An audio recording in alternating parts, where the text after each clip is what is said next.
Magandang araw mga kasari-sari. Ito na naman ang inyong palawenyang tindera, ang inyong kabarya, si Ate Tintin. Kumusta kayo mga kasari-sari? Siyempre meron na naman tayong chismis na pag-uusapan. At itong chika na ito, abay magandang maganda ito mga kasari. Lalo na sa nagbabalak mag-umpisa ng kanilang tindahan, gustong mag-umpisa at kauumpisa pa lang, sana makakuha kayo ng kaunting idea mga kasari. At syempre ay konting impormasyon na rin ukol sa sari-sari store na binabalak ninyo mga kasari. Pero bago tayo mag-umpisa, huwag mo munang kalimutan syempre mag-subscribe ka na kay Ate Tintin. At ang importante sa lahat, ang notification bell, sisipindutin mo yan para pag may bago akong upload ay isa ka sa manonotify kaagad na meron ng chismis si Ate Tintin na ihahatid sa inyo. At syempre, i-like mo na rin ang aking video mga kasari. Saglit na saglit lang ang pagpindot niyan. Segundo lang yan mga kasari. At kung hindi ka naman busy, paki-share naman. At syempre, inaanyayahan ko rin kayo mga kasari na mag-member na kayo kay Ate Tintin. Yes! Kayo nang bahala kung ano ang pipiliin ninyo. Pero kung kayo naman ay medyo merong mga extra, pwede na po kayong mag-member. Meron na open na ang ating membership fee mga kasari. At eto na, umpisa na natin ang real talk at masaya nating chismis. Magandang araw sa inyo mga kasari-sari. Eto na naman si Ate Tintin, ang inyong kabarya. Dahil barya-barya lang ang aking kinikita. Mga kasari, ikaw na gustong magkaroon ng tindahan pero hindi matuloy-tuloy kasi maraming agam-agam. Alam ko na ang mga iniisip ninyo. Ay Ate Tin, kunti pa lang ang pera kong naiipon. O kaya naman, ay Ate Tin, may pera na ako pero inaantay ko lang yung tamang timing. May timing ka pang nalalaman. Kailan ang tamang timing, sisi? Ang panahon ay nagmabadali masyado. Kaya i-go mo na yan. Huwag ka nang mahiya. Pero bakit nga ba no? Kahit na meron kang kaunting puhunan o kaya naman sabihin natin na may malaki ka pang puhunan pero nag-aantay ka ng timing. Bakit minsan napipigilan tayo ng ating pangarap na ituloy na ang ating tindahan? Alam niyo mga kasarino, ito kasi minsan ang pumipigil sa isang taong gustong magnegosyo. Una dyan, kapag maliit pa ang kanyang puhunan, yung kanyang pera na naiipon, ayaw niya muna raw magsimula kasi nga nakakahiya sa sasabihin ng tao. Yung iniisip niya, yung sasabihin ng kapitbahay niya. Ate Tin, baka sabihin niya, ano ba yung tindahan mo? Ang konti-konti ng laman. Ganarn, yun ba yun, mga kasari? Nahihiya ka. Abay, pag sila ang iyong papansin ng mga kasari, hindi ka talaga makakapagsimula ng iyong negosyo. Tandaan, hindi sila ang piniplease mo. Hindi sila ang magbibigay sa iyo ng pagkain. Ikaw mismo na gustong magkanegosyo, ikaw ang magpo-provide sa sarili mo. Hayaan mo yan sila. Huwag mong intindihin ang sasabihin ng kapitbahay mo na inaantay niya lang na lalo kang lumubog. Mga kasari, alam niyo, napansin ko yan nung ako'y nag-umpisa pa ng pagtitindahan. Gaya nga nasabi ko sa inyo mga kasari, 20,000 yung aking simula ng pagtitindahan. So, medyo mataas na ang bilihin kasi yung time na yun ay pandemic, 2020, kasagsagan ng pandemic mga kasari. So, nung nagtindahan ako, alam niyo, sinasabi ay konti pa lang yung laman ng tindahan mo. Ay, ganyan pala ang itsura ng tindahan mo. Yung parang namiminos ka. Sabi nga, sa salitang Bisaya, minimenos nila. Parang tinitingnan nila, kaya mo ba talagang magtindahan? Tapos yung puhunan mo, 20,000 lang, ang liit-liit. Syempre, mahal ng mga bilihin, mga kasari, lalo na dito sa amin sa Palawan. Tapos yung itsura ng tindahan ko ay sobrang alug-alug talaga.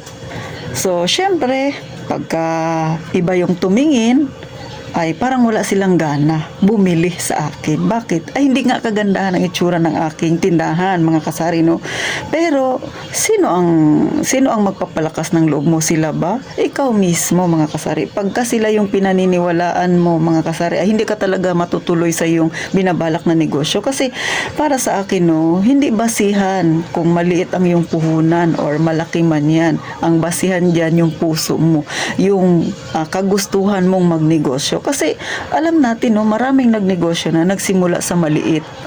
Kahit nga dito sa balag ni Ate Tintin, sa comment section, marami akong nababasa na, Ate Tin, ako nga nagumpisa lang sa ganito, unti-unti, di ba, sa sipag nila, sa pagtsatsaga nila at pasensya nila, ngayon malago ng kanilang tindahan. Kahit pa sabihin natin na hindi naman talaga sila yung asing yumaman, pero malaki ang pinagbago ng kanilang buhay nung nagkatindahan sila kasi nagkaroon sila ng ipon. Kahit papano gumanda ang takbo ng kanilang pamumuhay.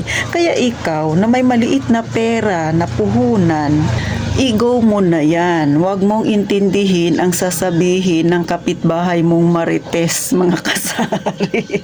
Kung gusto mo talagang magkanegosyo, sundin mo kung ano yung nakakapagpasaya sa'yo at hindi yung nakakapagpasaya sa kapitbahay mo, mga kasari. Baka kasi minsan ang iniisip natin, magsalita kasi sila Titit, parang hinahamak nila ako. Kaya mo ba talagang palaguin yan? Tingnan mo nga ang itsura, di ba? Hindi man nila sinasabi sa'yo ng tuwiran, pero yung tingin nila Titin, parang ganon. Ay, hayaan mo sila. Ang mahalaga, mga kasari, no, masaya ka sa ginagawa mo. Konting pasensya, dahan-dahan lang. Ang lagi nga sinasabi ko, di ba, pa isa-isang hakbang. Pero syempre dapat pasulong, hindi pa atras ang hakbang mo, mga kasari, ha. Pagka sinimulan mo yan, diretso lang. Doon ka tumingin sa goal mo at hindi sa goal ng kapitbahay mo. Okay ba? Next, mga kasari, yung iba na panghihinaan ng loob. Bakit? Ate Tin, maliit na yung tindahan ko. Sino pang bibili sa akin? Yung kakompetensya ko, malaki yung tindahan. So, nagkakaroon ka kaagad ng comparison. Hindi ka pa nga nagsisimula, kinukumpara mo ng tindahan mo doon sa kabila. Normal yan, mga kasari. Ginusto mo yan, panindigan mo yan. Gusto mong magkatindahan, gawin mo yung iyong parte, mga kasari, no? So, ano ba ang parte natin bilang tindera? Siyempre, pag-igihin, mga kasari. Ayusin ang paghawak sa pera ng negosyo. Marami na tayong napapanood na mga ina-advise na mga kagaya ko na nagbablog. So, damputin mo yung para sa'yo ay applicable. Huwag mong kunin yung sa tingin mo ay hindi naman pwede sa'yo. Ganun lang kasimple, mga kasari. Kasi karamihan sa mga nagbablog na kagaya ko ay experience nila yan, sinishare nila yan, mga kasari. Kaya, mas mainam, makinig ng maigi, tapos ay syempre, magnilay-nilay ka. Ano ba yung pinagdaanan ng isang nagtitindahan? Yan ba ay pagdadaanan ko rin? O kung pagdadaanan ko yan, ano ba yung pinakamagandang magiging plano ko or magiging kasagutan ko sa mga ganyang problema kapag dumating na sa akin? So, ibig sabihin lang yan, mga kasari, dapat meron kang tiwala sa iyong sarili. Sino ba magtitiwala sa iyo? Yung kapitbahay mo? Hindi, ikaw mismo. Ikaw na may katawan, ikaw na nangangarap na magkaroon ng ganitong negosyo, ikaw mismo dapat magtiwala ka sa kakayahan mo, hindi sa kakayahan ng kapitbahay mo na imarites ka para i-down ka lalo. Hindi ganon. Palakasin mo yung loob mo. Marami kang kakampi. Kami na nagbablog, nandito kami. Diba? Pwede kang kumuha sa amin ng inspirasyon. Manood ng mga ganitong klase na makakatulong sa'yo para palakasin ang loob mo, mga kasari, no? So, ako, mga kasari, no, ginawa ko tong pagbablog para makatulong ako sa mga kagaya ko rin. Kasi ako, nung nagumpisa ay wala ang naging karamay ko sa mga, minsan sa mga suliraning dumarating sa akin na ukol sa tindahan ay yung mother ko. Pero hindi sa lahat ng pagkakataon, no. Talagang minsan nawawalan din ako ng pag-asa. Minsan yung problema, iniisip ko, ihihinto ko na lang ba talaga yung pagtitindahan? Kasi lalo na nung nasubukan ko talaga na mag-down yung aking tindahan. So, wala akong mapagsabihan, mga kasari, no. Pero kinaya ko. Kaya nga na-share ko ito sa inyo para sa mga gustong magumpisa ng kanilang tindahan ay alam na nila ang kanilang gagawin. Hindi ninyo gawin yung mistake na nagawa ko, mga kasari. Kaya sa ganitong pamamaraan ko, na-share ko sa inyo, sana makakuha kayo ng kaunting idea, mga kasari. Kaya nga lagi kong sinasabi, pagka kayo ay nagkaroon na ng negosyo, pag-igihan, ayusin ang paghawak, matutong mag-ipon, lahat lagi kong sinasabi, pinapaalala, mga kasari. Kahit pa sabi niya si Ate Tintin, paulit-ulit na lang sa kanyang vlog, normal yun, mga kasari. Kasi nga, gusto ko yung mga gustong magsimula ng tindahan na may maliit ang kapital at hindi pa matuloy-tuloy. Gusto kong ma-inspired mga kasari. Kasi kagaya ninyo, pinagdaanan ko rin yan. At syempre, para bigyan kayo ng pampalakas ng loob na lahat ng mga pagsubok na daranasin ninyo ay napagdaanan na yan ng lahat ng mga nagbablog na nagtitindahan kagaya ko mga kasari. Kaya hindi ka nag-iisa. Marami tayo sisi ha.